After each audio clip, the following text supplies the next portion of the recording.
예, 안녕하십니까?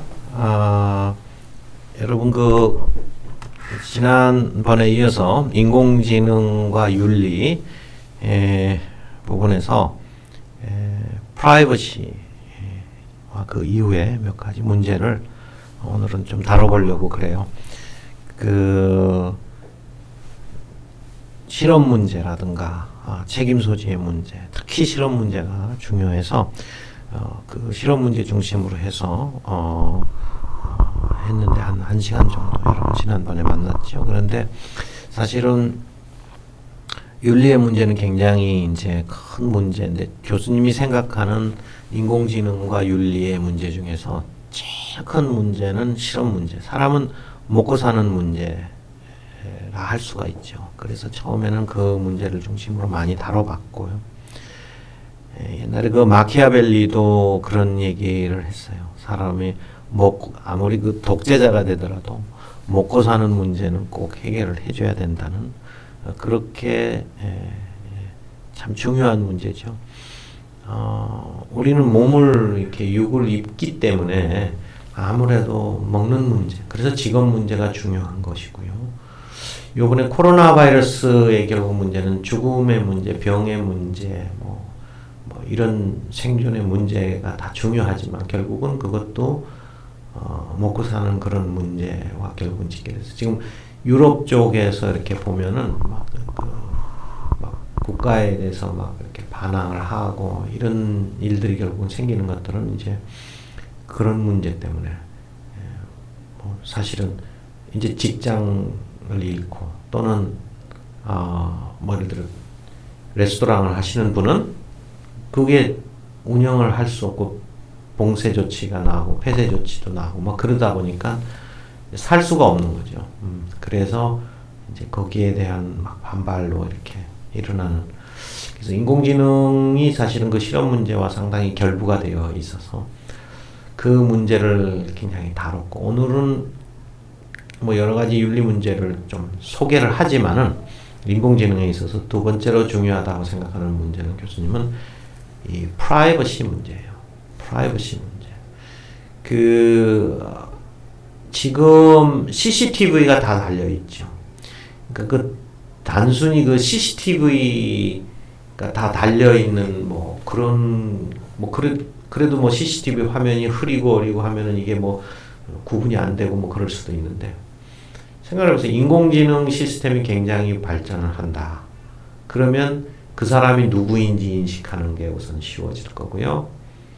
또 여러분 요새 보면 CNN 기반의 욜로 같은 그런 기술을 보면은 뭐 자동차가 이렇게 쑥 지나가고 뭐 사람이 지나가고 그러면 이렇게 자동차가 몇 대가 지나가고 사람이 몇 명이 지나가고 그걸 다 인식을 하잖아요. 그러니까 자동차가 몇 대가 온다는 거, 그건 뭐예요? 이건 자동차라는 걸 인식을 하고, 그 다음에 옆에 지나가는 사람을 인식을 하고, 그 다음에 그 사람들이 몇 명이 지나가고 자동차가 몇 명이 지나가는지, 아마 그런 문제, 그게 다 기술적으로 이제 해결이 되기, 그것도 실시간으로 그렇게 해결이 되기 시작하면은 사실은 CCTV나 이런 것들은 굉장히 무서운 무기가 될 수도 있고, 가끔 그런 생각을 해봐요. 우리 교수님들이 이제 여러분들 수업을 평가를 할 때, 대면의 수업의 경우에요. 평가를 할 때 이런 평가를 해요. 뭐 시험을 보든지 아니면 뭐 컴퓨터 같으면 이제 프로그램 문제를 주고 이거 개발해서 요런 걸 하면 몇 점, 그 이상을 해내면 몇 점, 뭐 이렇게 점수화를 그런 식으로 하거든요. 아니면 뭐 출석 점수 뭐 이런 거. 그런데 만약에 이제 카메라를 저렇게 달아놓고 뭐 이렇게 하게 되면 무슨 일이 생기냐면은 수업 태도를 볼 수가 있죠. 제가 지금 졸고 있는지 먼 산 바라보고 있는지. 다시 말하면은 사람의 그런 표정이나 행동 패턴을 CCTV를 통해서 감지할 수 있다는 거예요. 그래서 수업 태도를 점수화도 자동으로 점수화할 수 있지 않느냐. 자, 그게 이제 좋은 세상인지 나쁜 세상인지, 여러분들 인공지능의 시대가 오면은 이제 그런 시대가 온다는 거죠. 그래서 여러분 이렇게 한번 지난 시간에는 이런 책임 소재 문제까지 했고 이제 프라이버시 문제가 나오는데 인공지능 세상은 프라이버시가 과연 존재하는가?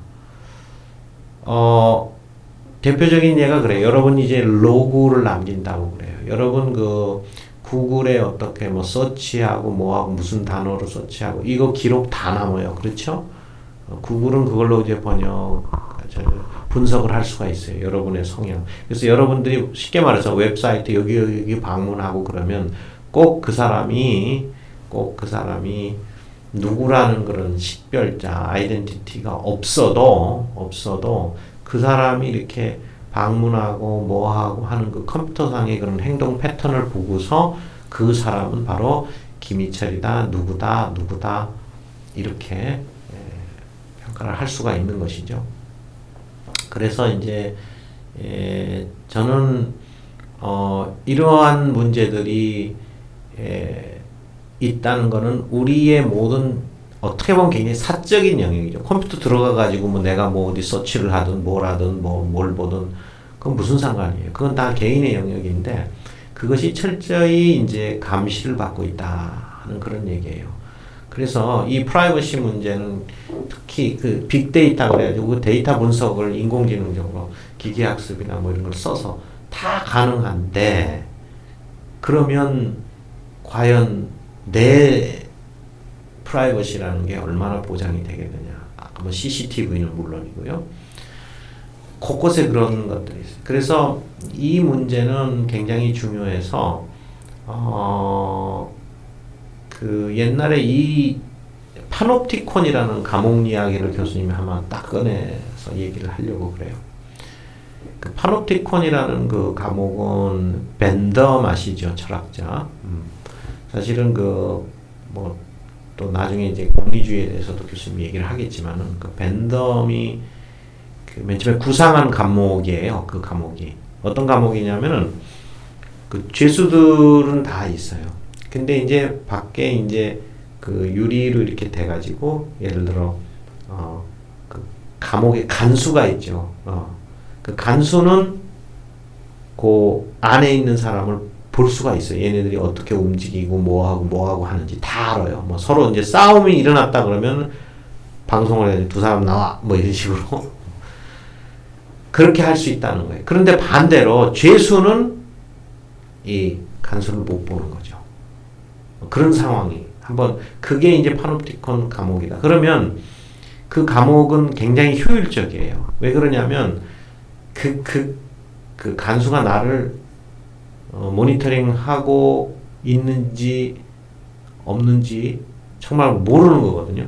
근데 이제 그 모니터링을 하게 되면은 그러니까 이제 한다는 의식을 갖는 거죠. 이제 죄수들은 지금 나를 지금 감시하고 있을 거야. 뭐 이런 식으로. 설령 이 간수가 어때요? 잠깐 화장실을 갔든지 뭐 딴 데 자기 일을 하든지 하더라도 이 안에 있는 이 죄수들은 그 간수가 나를 보고 있을 거라 하는 생각을 갖고 있는 거예요. 이 사람은 실제로 뭐 밥 먹으러 딴 데 가도 모르는 거예요. 그러니까 그 옛날에 우리 중학교 때 이런 선생님이 계셨어요. 그 아주 좀 그러면 안 될 것 같은데 이렇게 해가지고 신문을 이렇게 보세요. 시험 감독을 하는 거예요. 그런데 뭐 학생들 중에 그냥 막 컨닝 신났죠. 신문을 이렇게 보고 계시니까 선생님이 신났어. 학생들 뭐 아주 그냥 부정을 하려는 학생들 맘 놓고 막 이렇게 앞에 가서 보고 뭐 등 막 일구도 봐도 되고 그렇죠. 여러분 상상이 되죠. 선생님이 신문을 보고 계시는데 근데 나중에 이제 시험 끝난 다음에 선생님이 너 나와 그래가지고 부정행위로다. 그런 교사가 한 분이 있었어요. 사실은 제 교사가 아니라 제가 옆에 있던 다른 중학교의 그 교사 선생님이셨는데 그 왜 잡을 수 있었냐 하면은 그때 무슨 CCTV가 있는 것도 아니고 그때 이제 신문에 있잖아요. 요 가운데에다 구멍을 이렇게 조그맣게 뚫어놨어요. 그래가지고 그 뚫어놓은지를 학생들이 모르는 거예요. 그러니까 야 신문 본다 그래가지고 막 부정을 해요. 근데 이분은 이렇게 가지고 보고 있었거든. 그러니까 이게 아까 그 파놉티콘 감옥처럼 간수는 이렇게 보는데, 그러니까 이제 그런 게 효과가 있는. 이분이 근데 신문을 이렇게 보고 있어도 뭐 신문 이렇게 펼쳐만 놓고 뭐 이렇게 뭐 힘들면 여기다가 뭐 받침대를 두고 이렇게 뭐 다른 거 이렇게 하고 해도 이 사람들은 학생들은 보고 있다고 생각하겠죠. 그러니까 이제 그런 게 사실은 우리가 지금 뭔가 현대인들은 뭔가 내가 오늘 뭔가 불안한 게 있는 거야. CCTV 지키고 있다. 뭐 안 그러면은 뭐 내가 지금 어디 인터넷 서핑을 하는데 어디 그 로그 파일에 남아가지고 어떻게 내가 뭘 하는지 다 알고 있다. 뭐 이런 게 가능한 거예요. 옛날에 그런 일이 있었어요. 실제로 고등학교 이제 교장 선생, 중학교인가 고등학교 교장 선생님이 갑자기 이제 선생님을 불렀어요. 그래서 불러가지고 문책을 하는 거죠. 왜 그러느냐 그랬더니 너 왜 근무 시간에 선생님이 뭐 학생들 그 교육 과정을 뭐 검토한다든가 뭐 가르칠 걸 준비를 한다든가 행정일을 하든지 해야지 왜 주식을 받냐 이거죠.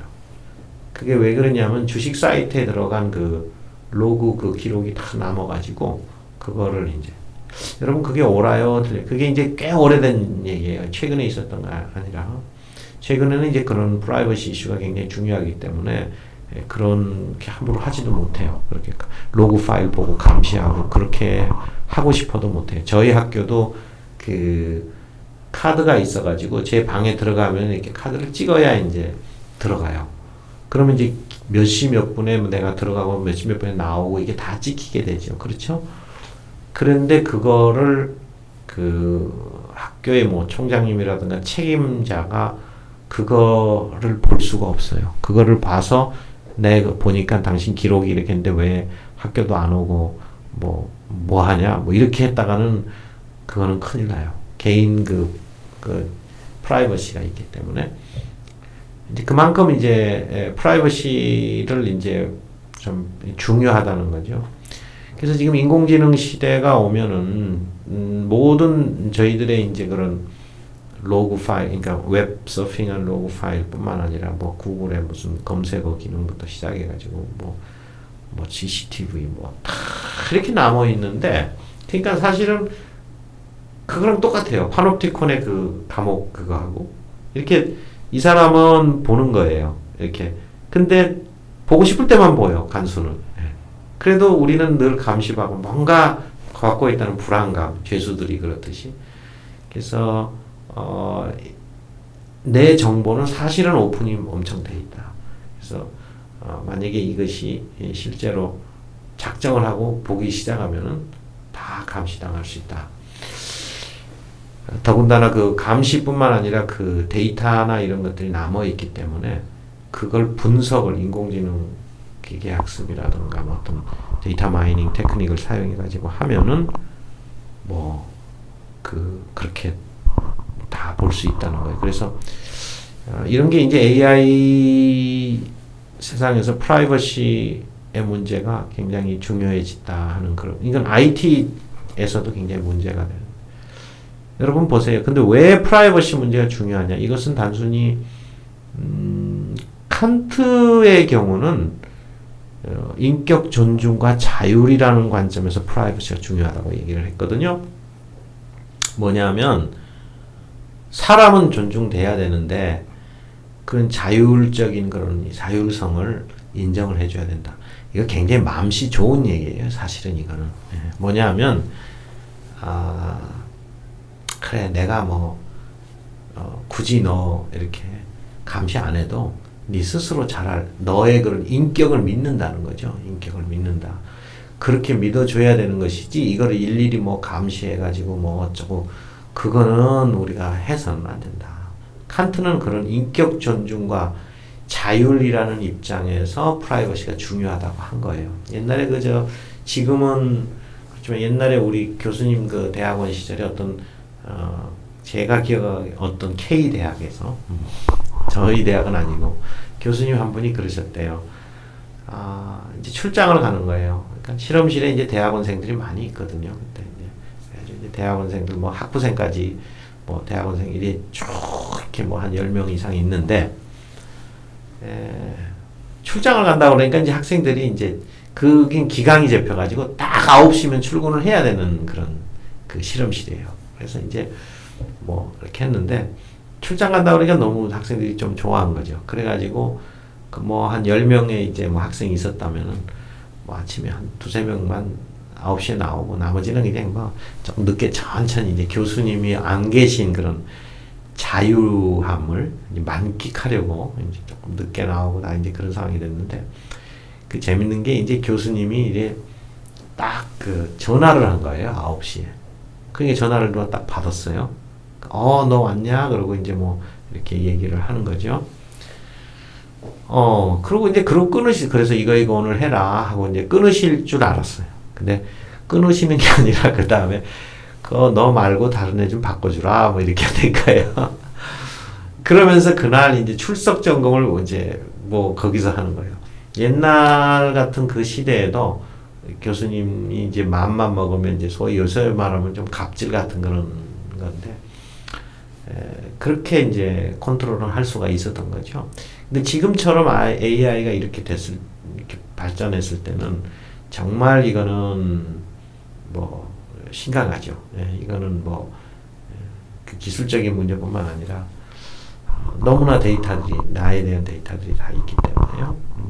그래서 오직하면 그 데이터를 다 죽일 수 있는 방법을 얘기하는 디지털 장례식이라고 그래요. 그래서 뭐 어디 가입해 놓은 거, 뭐 한 거, 이런 거 다 찾아내가지고 전부 다 데이터를 삭제시켜버리는 이제 그런 쪽으로 이제 다 가는 거죠. 그래서 디지털 뭐 장례식에서 그런 거 해주는 그런 업체도 나오기 시작하고, 뭔가 불안한 거죠. 그렇죠? 자기 데이터들이 다 남아있다는 게. 그래서 이제 그런데 하여튼 칸트는 그런 이제 인격 존중과 자율의 관점에서 우리는 믿어줘야 된다. 그래서 하나의 예를 또 하나 들게요. 프라이버시하고 관련된 굉장히 좋은 예인데, 옛날에 그 조선시대 같으면은 아버지의 그 권위가 굉장히 셌었죠. 그래서 아버지의 권위가 굉장히 세가지고, 예를 들어 아버지가 바깥에 있다가, 이제 집에 딱 들어오면은, 막 요즘식으로 말하면 뭐 잠옷바람, 뭐 이런 뭐 팬티바람으로 있을 수도 있고, 뭐 그거는 뭐 소위 개판 일보 직전에 뭐 그런 막 이불도 여기 널려 있고 뭐 막 치워놓지도 않고 정돈이 안 되고 그럴 수도 있잖아요. 근데 아버지가 딱 들어왔을 때 이제 그런 모습을 보면은 막 이제 벼락이 떨어지는 거죠. 근데 이제 지혜로운 아버님은 옛날에 그랬어요. 옛날에는 그저 방이 이렇게 있으면 쭉 마당이 이렇게 뭐 양반집 보면 길어가지고 저 멀리서 이제 대문이 있어요. 그럼 아버지가 딱 들어올 때는 어떻게 하냐면은 그냥 이렇게 살짝 들어와가지고 문을 팍 순간적으로 열어가지고 이것들 뭐 하고 있었어? 뭐 이렇게 그렇게 안 하고 저쪽 담 오기 전에 이미 그쪽부터 딱 올 때 기침을 일부러 굉장히 크게 하시죠. 하고 그러면 야 아버지 왔다, 아버지 왔다는 시그널을 보여주는 거예요. 그래서 아버지가 참 지혜로운 게 뭐냐면, 너네들 내가 없는 동안 뭐 이렇게 자유롭게 뭐 어떻게 하고 뭐 그렇죠. 그런 것들을 내 눈 감아 준다. 뭐 그건 뭐 너네들 그냥 인격 존중하고 자율의 의미로 존중해 준다 하면서, 그 아버지가 저쪽에서 기침을 하면 아버지 오셨다. 그래서 막 뭐 이불 같은 것도 빨리 개나 뭐 그러고 여기 뭐 어지럽힌 게 있으면 빨리 뭐 이렇게 치고 뭐 그렇게 하잖아요. 이제 그런 것들이 조선시대에도 보면은 그런 아버지가 굉장히 좀 인격적이고 자유를 존중하는 그런 분이라면은 그런 행동을 하셨어요, 실제로. 그래서 이제 뭔가 자녀들하고 부인이 얼마나 자기 가부장적인 사회에서 그 스트레스가 많겠어요, 아버지 밑에서. 이제 조금 자유로울 때 그거를 그냥 눈 감아주고, 그래도 잘 하겠지, 이렇게 해줘. 사실은 굉장히 멋있는 그런 건데, 그게 이제 결국은 지금 생각하면 그게 이제 개인 프라이버시 문제하고 다 연결이 된다. 그래서 칸트가 생각했던, 그래서 인간은 그렇게 인격이 존중받아야 되고 자율적이기 때문에 프라이버시가 중요하다, 이렇게 생각한 것이죠. 그러나 사실은 그거보다 더 중요한 이유가 있어요. 저 밑에 바로 이렇게 간단히 써놓은 생존과 인간관계 유지라는 거, 이거를 이제 교수님이 이렇게 써놨는데, 이게 왜 그렇게 중요하냐면요, 생존과 인간관계 유지, 이게 왜 중요하냐면, 한 예를 제가 들게요. 여러분 그 테스라는 소설, 그게 이제 영화화됐어요. 테스라는 영화가 있는데, 그 이제 테스라는 아가씨가 사실은 젊었을 때 성폭행을 당했죠. 동네 그 건달 같은 사람들 성폭행을 당해가지고 그래서 이제 처녀성을 잃고 뭐 이런 상태. 근데 이제 그거를 이제 그 시대 때 옛날이니까 그게 시대 배경이 꽤 오래 전이니까요. 그때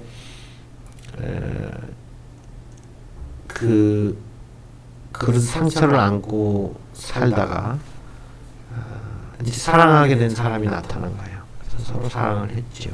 그러고 근데 비밀이에요. 그거는 전혀 얘기를 안 했어요. 테스는. 왜냐면 주변에서도 뭐 그거 얘기하지 말라고 그러고 그러니까 얘기를 안 했어요. 근데 그 테스는 얘기를 안 했는데 그 남편도 뭐 착한 사람이고 그래서 서로 결혼을 했는데 신혼 첫날 밤에 이제 서로 만나는. 근데 이제 남편이 자기가 옛날에 어떤 다른 여자 좀 있었던 거 그게 걸리는 거예요. 그래서 자기는 그거를 부인한테 고백을 해가지고서 부인에게 좀 용서를 받고 그러면서 이제 뭔가 이제 둘이 이제 정말 이제 자기 양심 거리낌 없이 이제 신혼이니까 이제 정말 사랑하고 복된 가정을 이루고 싶었던 거예요. 그래서 그 남자가 자기가 이제 고백을 하죠. 나는 뭐 그런 일이 있었다. 교수님도 뭐 자세한 뭐 그 내용은 그렇게 기억이 안 나는데 대략 그런 내용이었어요. 그러니까는 그 테스라는 여인이 뭘 생각하냐면은 이렇게 남편이 이렇게 자기를 순수하게 말이지 자기의 문제를 얘기하고 또 정말 이제 새로운 관계 정말 제대로 된 관계를 갖기 위해서 이렇게 얘기하는구나. 남편이 굉장히 사랑스러운 거죠. 그러면서 자기는 어땠어요? 자기도 죄의식이 드는 거예요. 남편은 이렇게 솔직하게 나오는데 나는 뭐 옛날에 성폭행 당하고 그랬는데 그거를 갖다가 나는 얘기 안 할 수 있나? 아니다 하고 판단이 됐을 거 아니에요? 그래서 판단이 됐어요. 이거 소설이에요. 근데 소설이지만 거의 뭐 실제 일어날 수 있는 그런 문제를 얘기하는 거죠. 그 뭐냐면 그렇게 소설인데 그렇게 얘기가 돼서 하니까 이 테스가 얘기를 그렇게 했죠. 나도 사실은 당신처럼 그렇게 해서 뭐 이렇게 성폭행 당하고 이 얘기를 그냥 해버린 거예요. 근데 이게 참 이상한 게 참 이 남자가 여기서 이기적인 게 자기는 뭐 과거가 뭐 어떻고 하는 거 그거 아무 문제 안 돼. 자기는 뭐 그래서 얘기해서 떳떳하고 당신의 사랑을 받고 서로 좋은 관계가 이래서 행복한 가정이 되자 이렇게 해놓고 막상 그 테스가 그런 성폭행을 당했다. 그 순간 이게 내 첫 여자가 아니구나. 그래 이 마음이 돌변을 해버려요.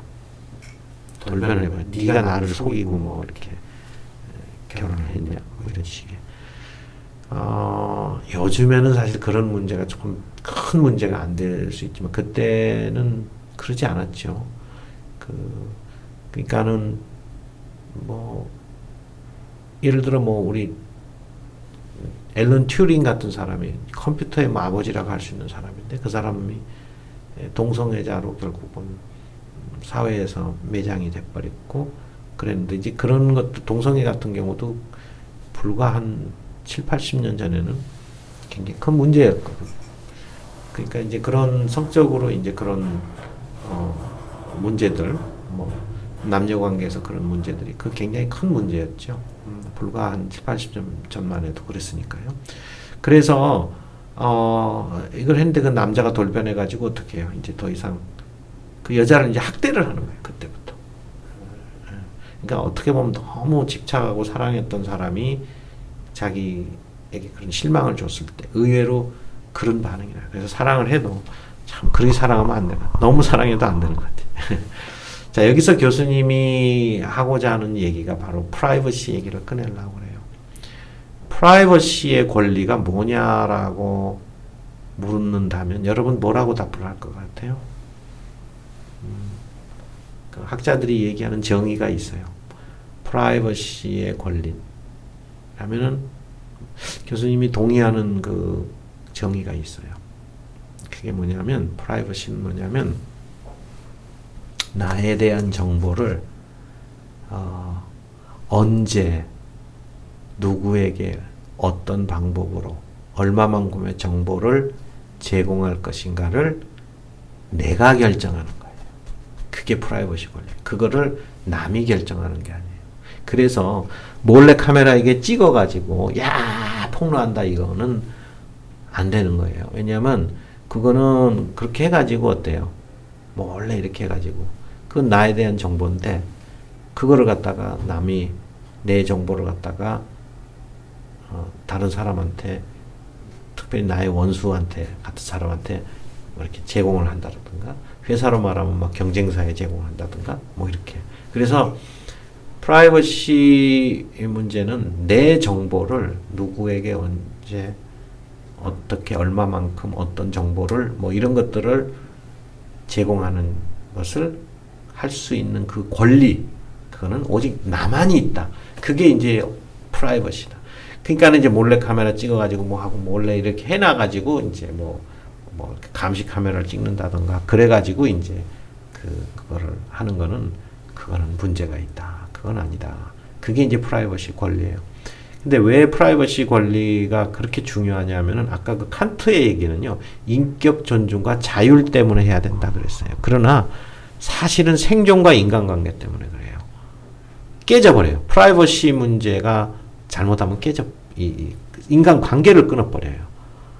사람 완벽하지 않거든요. 또 내가 이 사람한테 대할 때하고 저 사람한테 대할 때하고 다를 수가 있어요. 이 사람한테 말을 해야 될 때가 있고 이 사람한테는 말을 안 해야 될 때가 있어요. 테스 같은 문제가 사실은 그런 경우에 이 사람에게는 무덤까지 가는 비밀로 간직했다라면은 그런 일이 안 그러니까는 남자의 그런 학대를 안 받는, 남편의 학대를 안 받는 그런 상황이 될 수도 있었겠지요. 그런데, 이제 그 소설적인 이야기지만, 뭐 실제로 우리한테 발생할 수도 있죠. 그러니까, 이제 그런 문제를 보면은 두 남녀, 이 부부와의 사이 관계가 그런 이제, 테스가 이렇게 말을 함으로써 관계가 끊겨버려요. 실제로 부부 관계는 있지만, 법적인 관계는 있지만은 내용적으로는 끊겨버리잖아요. 이런 게 프라이버시 문제예요. 그래서 프라이버시 문제는 굉장히 중요하다. 예를 들어 이런 게 있어요. 뭐 요즘에도 이제 직장이나 이런 데 보면은, 중간에 살짝 좀 쉬고 놀고 이런 게 있어요. 그거 안 한 사람은 없단 말이에요. 어떤 사람은 친구를 만나러 갑자기 동창이 왔어요. 근데 동창이 왔는데 지금 만나야 돼요. 근데 만날 때 뭐라고 하고 만나겠어요?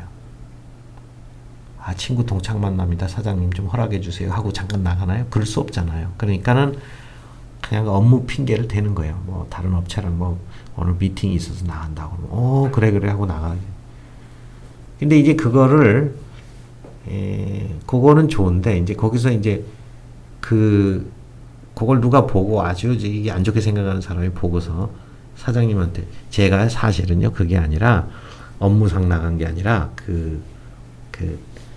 지 친구 만나라고 막 얘가 참 문제가 있다고 이런 식으로 얘기를 한단 말이에요. 그러면 어떤 일이 발생하겠어요?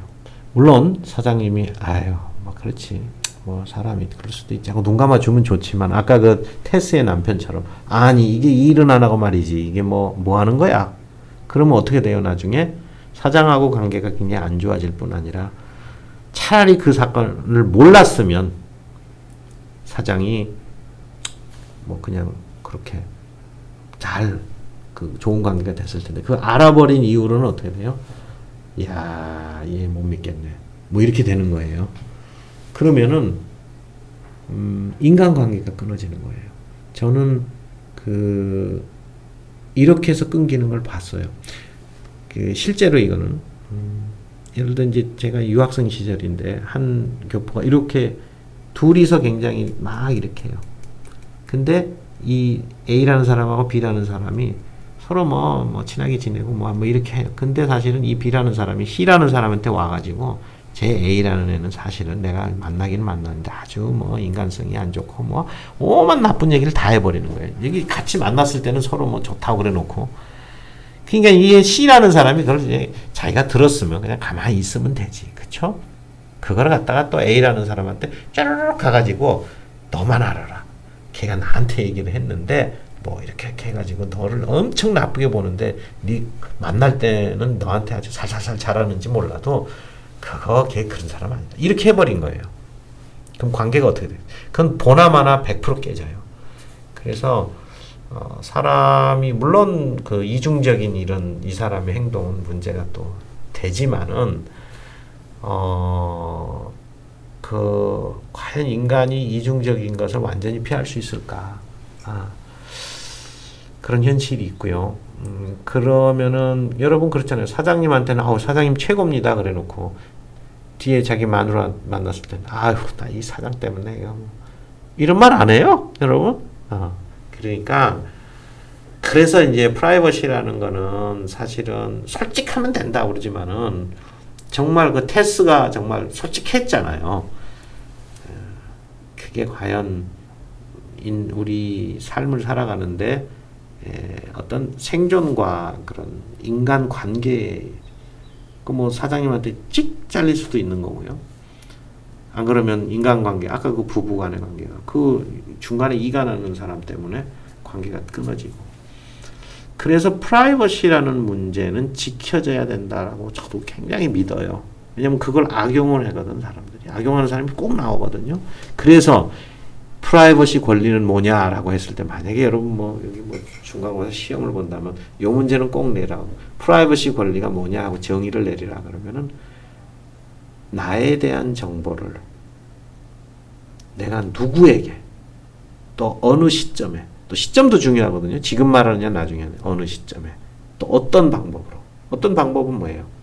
누구 통해서 줄 수도 있고 이메일로 보낼 수도 있고 뭐 그렇죠.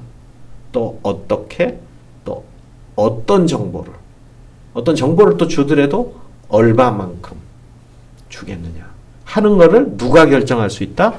내가 결정해야 되는데 다른 사람이 뭐 해가지고 뭐 이간도 하고 뭐 사용해가지고 이거 다 이렇게 그러면 어떻게 되겠느냐?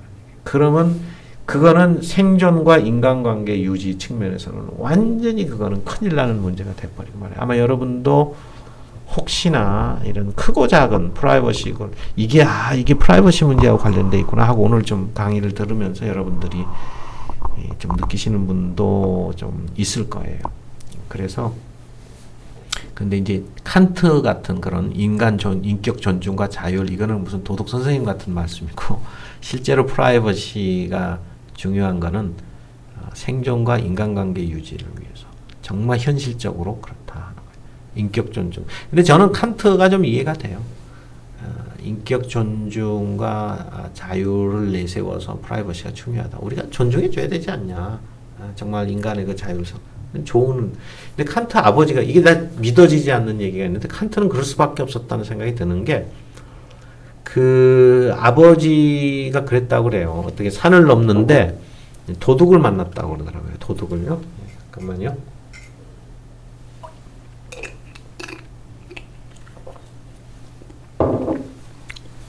도둑을 만났는데 이게 도둑이 다 털어간 거예요. 근데 이제 어디 바지 어디 부분인가 여기에 이제 금반지였나 뭐 돈이었나 그거를 이렇게 딱 이렇게 놓은 부분이 있었는데 그거를 도둑이 발견을 못한 거예요. 그리고 나머지를 다 털어갔어요. 그래서 도둑 다 맞고 근데 이제 귀중품을 소위 말해서 귀중품 금반지 하나를 도둑을 안 맞은 거죠. 잘 어떻게 여기 신체에 보호가 돼가지고 그리고 이제 갔어요. 그리고 이제 한참 있다가 칸트 아버지가 다시 도둑한테 온 거예요. 내가 거짓말을 했다.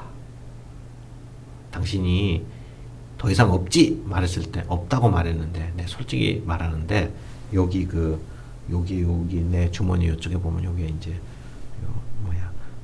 이 금반지가 하나 있었는데, 제가 금반지였는지 돈이었는지 그거는 기억이 안 나요. 저도 들은 얘기이기 때문에 돈이 있었는데 당신한테 없다고 그랬다. 그래 내가 참 그랬다. 그러니까 이걸 가져가라. 참 소설 같은 얘기고, 그 진짠지 저도 지금 그 얘기 듣는 순간 그게 진짠가 그렇게 싶었어요. 그러니까 도둑이 또 걸작이에요. 훔쳐간 거 도로 다 줬어요. 다 주면서 하는 얘기가, 내가 당신 같은 사람을 훔쳐가면 내가 벌 받는다. 도둑도요 좀 양심이 있는 것 같아. 그래가지고 훔쳐도 아주 인간성이 안 좋고 뭐 사람 못되게 하고 이런 사람 거는 훔치는 건 자기 스스로 정당화했던 것 같아. 마치 그 도스토옙스키 그 죄와벌 거기서 전당포 주인은 인간이 뭐 도저히 안 된다. 그러니까 내가 이 사람 죽이고 그 사람 돈 훔쳐가지고 사람들 나눠주면 된다는 그런 식의 생각을 굉장히 윤리적인 문제죠. 그러니까 도둑이 그렇게 생각을 했던 것 같아요. 근데 그건 아니죠, 물론. 그런데 이게 뭐 진짜 착한 정말 선한 사람이 오니까 이걸 할 수 없이 준 거예요. 그래서 여러분 보시면 알지만 그런 아버지 밑에서, 그게 사실 여부를 떠나가지고 이야기의 진위를 떠나서 그런 아버지 밑에서 칸트가 자랐기 때문에 저렇게 프라이버시는 인격 존중과 자율의 의미로서 존중한 거 아닌가. 그러나 현실적인 거는 바로 생존과 인간관계 유지 때문에 그렇게 이제 된다 하는 거고요. 참 요거는 이제 결국은 프라이버시 문제와 항상 같이 따라오는 것이 보안의 문제가 되겠죠. 그래서 굉장히 미래 직업으로도 보안 전문가가 유망하기는 해요. 그러니까 이제 굉장히 기술적인 것이 많이 이렇게 강조가 되는데, 앞에 이제 프라이버시 얘기를 교수님이 하면서 이제 그 문제는 뭐 우리 기술적으로 보면은 프라이버시 문제는 이제 좀 뭔가 좀 인문적이고 소셜한 그런 문제고, 좀 기술적인 게 조금 강조된 거는 결국은 프라이버시하고 연관은 돼 있는데 결국은 보안의 그런 문제죠. 그 보안이라는 건 뭐예요? 쉽게 말해서 내 정보 내가 뭐예요? 내가 관리할 수 있어야 된다는 거죠. 보안은. 그래서 지금 미래에 가면은 그 굉장히 그 데이터나 뭐 이런 거 그렇잖아요. 컴퓨터로 다 이렇게 왔다 갔다 하잖아요. 전부 다. 그리고 내 정보 이런 것들이 있는데 그게 굉장히 많이 쌓이고 그래요. 근데 그걸 회사 기밀도 있고 개인 기밀도 있고 뭐 이럴 수가 있는데 굉장히 보안이 이제 중요한 거죠. 근데 그래서 미래에는 데이터 전문가, 아까 지난번 그 동영상 강의에서는 그렇죠. 데이터 전문가들이 미래에 상당히 여러 가지, 단순히 데이터 사이언스가 아니라 여러 가지 데이터 필터링부터 끝에 이제 데이터 기계학습을 하는 거 평가하는 그런 전문가까지 상당히 다양한 직종이 이제 생길 것이다 그 얘기를 했는데, 보안이 사실은 그 다음에 시큐리티 문제가 그쪽 전문가가 굉장히 또 유망한 그런. 그래서 우리 한때 우리가 교수님들이 논의를 할 때 한 4년 전, 4, 5년 전에 우리 컴퓨터공학부에서 그 회의를 할 때도 미래의 학과를 새로 한다면 뭐뭐 하면 좋겠느냐. 그래서 하나는 인공지능이고 하나는 정보보안이냐, 보호다 뭐 이렇게 결론을 했던 그런 기억이 나요. 근데 지금 그것이 이렇게 보면은 굉장히 이렇게 현실화가 되어가고 있어요. 보안 전문가라는 게 꼭 지금 안철수 연구소 같은 그런 형태의 전문가일 수도 있지만 그건 너무 잘 아니까 제가 뭐 따로 설명을 안 해줘도 될 거예요. 그런데 뭐 해커들의 공격을 막고, 여기 보면 로봇의 사이버 공격도 막고 이런 문제들이 많이 있죠. 그러나 그런 것보다도 어떻게 하면 내 정보를 정말 잘 보호해 줄 수 있느냐 하는 거.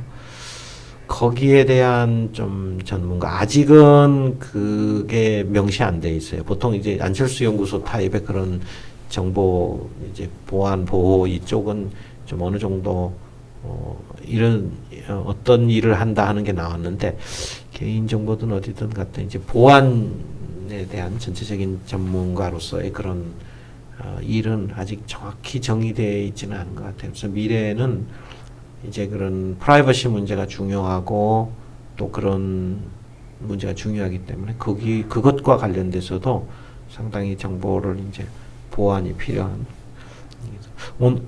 중요하다 그렇게 말씀드릴 수가 있고, 사실은 핵심은 그거예요. 프라이버시 문제는 우리의 삶의 생존과의 문제다.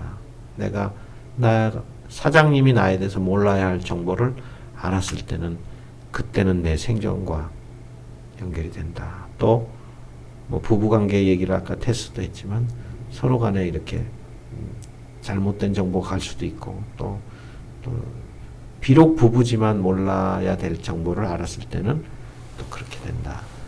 근데 저는 개인적으로 그래요. 이거는 여담인데 부부는 사실은 거의 그 비밀이 별로 없어야 돼요. 그 정도로 하나가 되고 가까워야 된다. 그렇게 생각을 해요. 그렇게 하여튼 여러분 나중에 이제 젊은 우리 학생들이니까 그런 사람을 좀 잘 좀 만나가지고 좀 서로 좀 그렇게 끝까지 잘 가는 그런 좀 행복한 사람이 됐으면 하는 바람은 물론 있어요. 자, 그래서 보안 쪽에도 그렇게, 이거는 이제 프라이버시 하면서 간단히 제가 넘어가고요. 싱귤레러티 얘기로 조금 더 넘어가 볼게요. 이게 지금, 이 말이 특이점으로 이렇게 번역을 했는데, 저분이 이제 레이 커즈와일이에요. 그러니까 인공지능이 아주 비약적으로 발전을 하면 인간의 지능을 초월하는 시점이 온다. 그게 이제 바로 싱귤레러티. 그 전에 닉 부스트램이라는 사람이 비슷한 개념으로 슈퍼 인텔리전스라는 그런 개념으로 했어요. 그리고 뭐 레즈 커즈와일이 얘기를 했어요. 싱귤레러티의 그 시점이 오는 시점을 정확히 2045년까지 온다. 지금 20년이니까 앞으로 한 25년 남았네요. 근데 이 사람이 그렇게 한 얘기고, 그런 인간이 만들어지겠느냐 어떠겠느냐 이제 그런, 글쎄요, 어떨지 저도 이제 굉장히 두렵기도 하고 궁금하기도 하고 한 측면이에요. 그래서 지금 GPT-3 그런 기술로서 자연어 처리해서 인간이 내가 이렇게 말을 하면 그 말을 알아먹고 나한테 답을 해주는 그런 인공지능 시스템을만 보더라도 굉장히 좀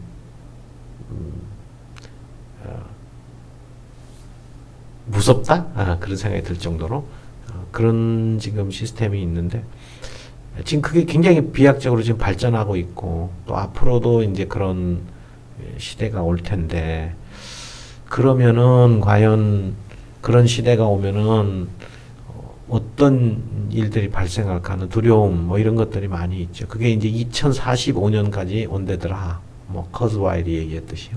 이제 그런 정말 우리 인공지능에 보면은 강한 인공지능과 약한 인공지능이라는 게 나와요. 그 얘기는 제가 참고로 말씀을 드리면은, 약한 인공지능은 알파고는 어때요? 약한 인공지능인가요? 강한 인공지능인가요?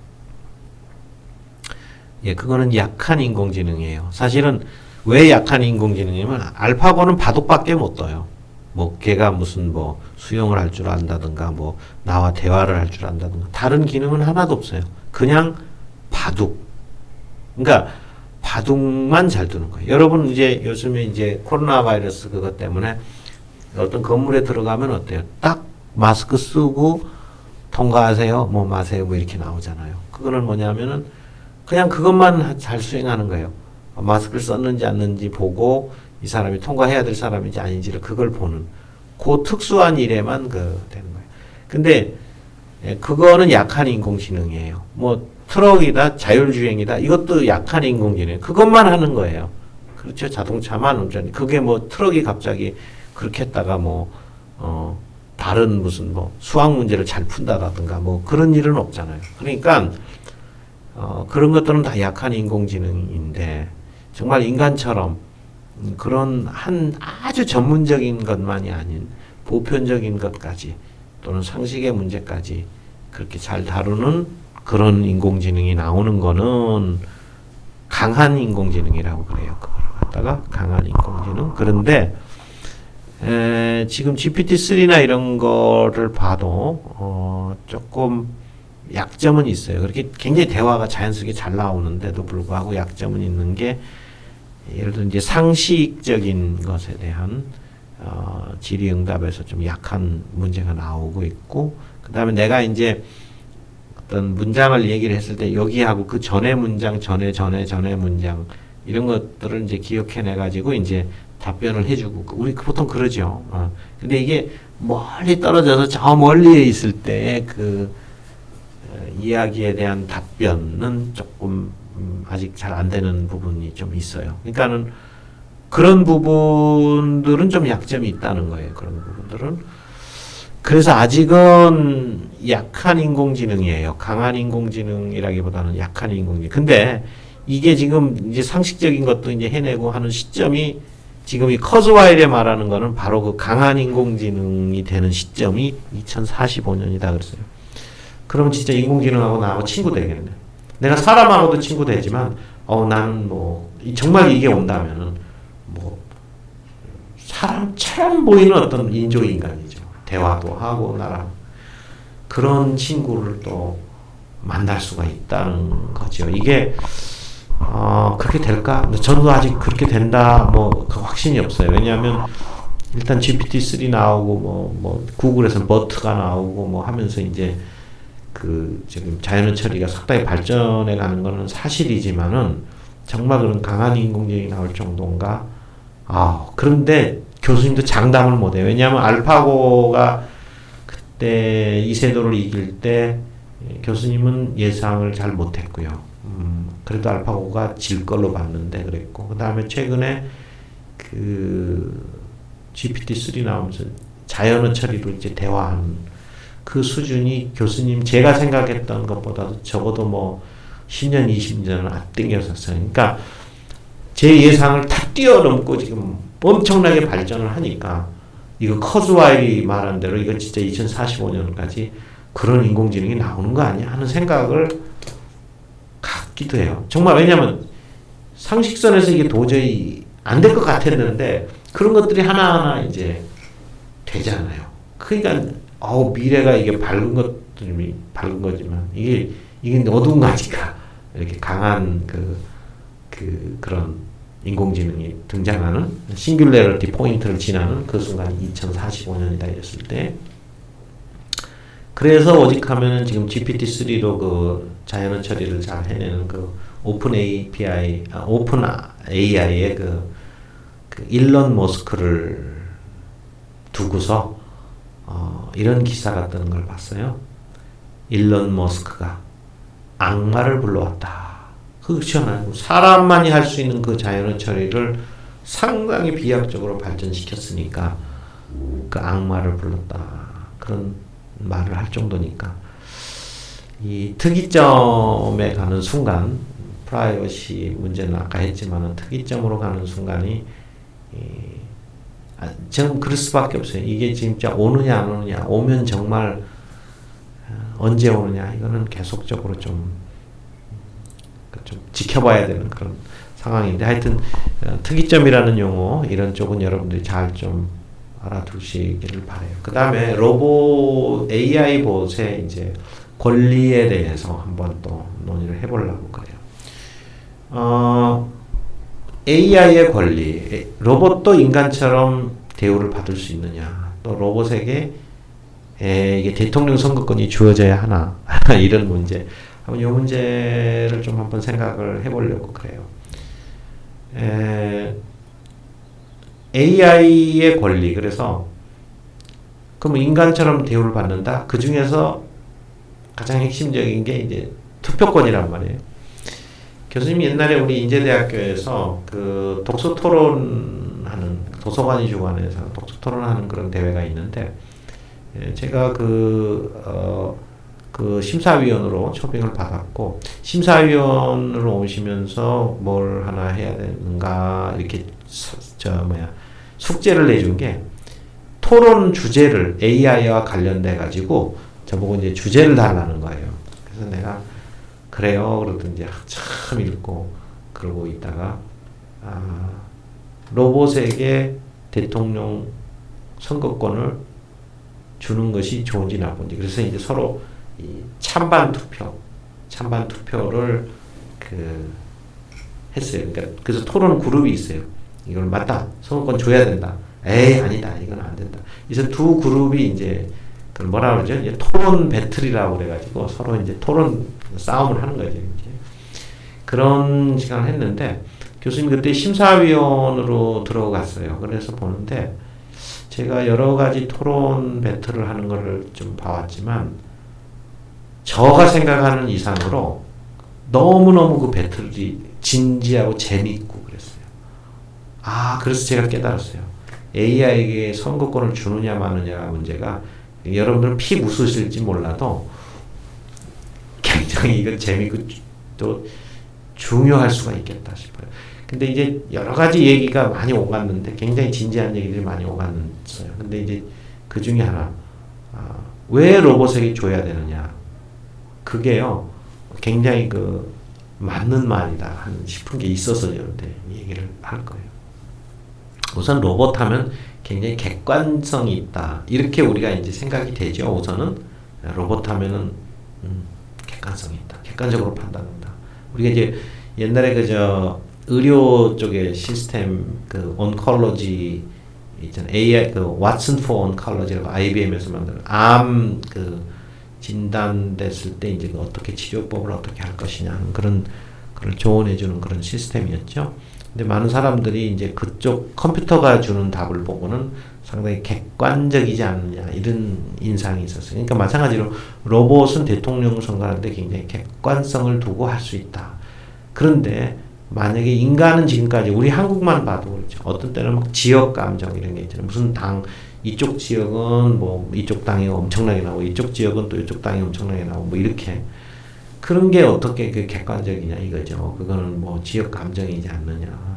그러니까 이제 그런 걸 봤을 때는 로봇에게 이제 그거를 줘야 된다. 투표권을 줘야 된다. 그래서 로봇에게도 똑같은 인간처럼 대우를 해서 그걸 해줘야 된다. 그런데 그런 식으로 얘기를 펼쳐나가는데 옆에서 듣고 있는데 진짜 줘야 되네 하는 생각이 들 정도로 참 학생이 얘기를 잘했던 기억이 나요. 그런데 근데 로봇을 준다는 게 뭐냐. 로봇 또 카피가 가능하잖아요. 로봇이라는 게 소프트웨어 카피가 가능한 거니까 로봇 그러면은 과연 몇 명이 돼야 되느냐, 뭐 몇 개의 로봇이 해야 되느냐, 대표 로봇을 줘야 되느냐, 뭐 그러면 다 카피해가지고 하면 뭐 인간하고 몇 대 몇으로 인간을 50%하고 로봇을 50%할 거냐, 이제. 근데 이제 결국은 인간은 될 수 없다 하는 여러 가지 이제 전통적인 우리 로봇에 대한 개념들이 있잖아요.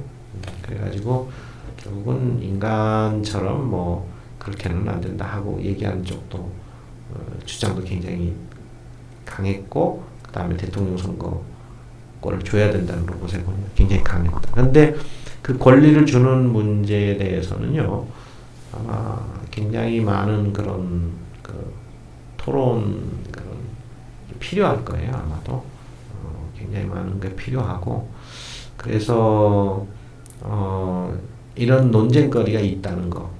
AI 보트 그래서 로봇에게 과연 뭐 주느냐 마느냐 이런 문제. 이게 이제 윤리 문제에서도 지금 여러분 뭐 이게 좀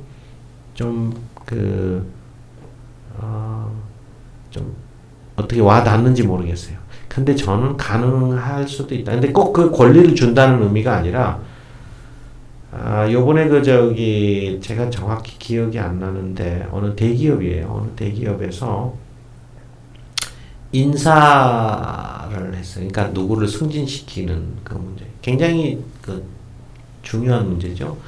승진해야 될 사람을 승진을 하고, 승진을 안 해야 될 사람을 승진 안 하고. 그러니까, 뭐 나한테 뭐 누가 잘해줬으니까 쟤는 무조건 승진해야 되고 그런 식으로 되면은 사실 그런 인간이 그 개입하면 이제 그런 식의 해결법이 굉장히 많지요. 그러나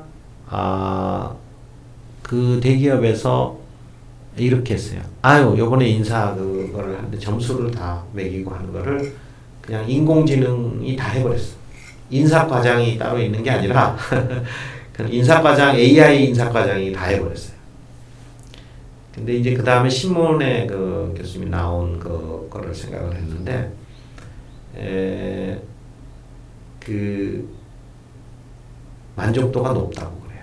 그러니까 그 전에 이제 사람이 인사를 했을 때는 뭐 개인적인 어떤 감정이 섞여가지고 얘는 내가 평소에 미워하는 애고 얘는 내가 사랑하는 애고 뭐 그래가지고 뭐 밑에 너 저 김대리는 요번에 올라가 뭐 이렇게 하고 그다음에 뭐 박대리는 아유 뭐 그러면서 안 해버리고 이제 그런 문제들이 이제 그 해결이 된 거거든요. 그러니까 여러분 그런 거를 봤을 때는 또 로봇에게 사실은 선거권은 아니지만 뭘 준 거예요, 그거는.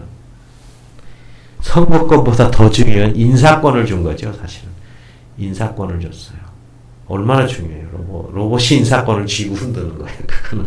그렇다고 이제, 그거는 차라리 좋죠. 왜냐하면 내가 이제 과장님한테 잘 보이고 부장님한테 잘 보이는 게 아니라, 그 로봇이 매기는 그 인사를 매기는 그 데이터만 내가 쌓으면 되잖아요. 그러니까 얼마나 그 합리적으로 행동할 수 있겠어요. 그렇다고 뭐 로봇한테 인사하면서 아침에 잘 부탁합니다. 뭐 인간처럼 그럴 필요가 없잖아요. 그러니까 이제 로봇에게 대통령 선거권이 줄 수 있다는 얘기예요. 어떻게 보면은 그 나라를 위해서는. 왜냐하면 하도 이렇게 뭐 선거만 할 때마다 뭐 이런 문제 저런 문제로 해서 제대로 된 대통령을 안 뽑고 뭐 사실 민주주의라고 돼서 민주주의는 다수결을 해서 잘 그렇게 뽑는다는 거지 다수결이 제대로 판단해 가지고 제대로 된 대통령을 뽑았다는 보장은 없거든요. 그렇잖아요. 예. 어떻게 보면 소수의 의견이 맞는 경우도 많거든요. 사실은 그러니까 다수에 의해서 뽑아서 그 다수에 의해서 뽑히기 때문에 그 정당성이 있는 것 뿐이지, 그분이 정말 국가를 위해서 더 잘할지 못할지는 차라리 떨어진 분이 더 나을 수도 있는 거죠. 그러니까 이제 그거는 다수결의 원칙에 의해서 그 민주적인 절차에 의해서 간 것이지, 그 대통령 그분이 된 것이 뭐 이분이 된다, 뭐 이게 제일 낫다 어쩌다라고 판단하기는 굉장히 어렵다는 거죠. 그런 면에서 보면 좀 더 이제 객관적으로 할 수 있는 로봇이 대통령 선거권을 가지고 그렇게. 예. 근데 이미 우리 그런 시대가 뭐 혹시 올까요? 여러분 괜히 허황된 얘기라고 절대 생각은 마세요. 왜냐하면 제가 보니까 허황된 게 자꾸 이루어지더라고. 근데 이미 그 대기업의 한 군데는 인사권을 로봇한테 줘버렸잖아요. 이미 인사권을 줬잖아요. 그 로봇한테 준 거나 다름없죠. 네. 그러니까 이제 그런 식으로 인사권도 줬는데 뭐 선거권도 뭐 일부를 허용하는지도 모른다 하는 그런 생각이. 근데 아마 그거는 안 될 것 같아요. 선거권은 제가 생각해봤어요. 그러나 이제 제가 말씀드리는 건 뭐냐면 인사권을 줬듯이 이렇게 이제 로봇이 점점 인간이 쥐고 있는 어떤 권한, 인사권 권한을 가졌듯이 그런 권한을 가져간다는 거죠, 사실은. 예.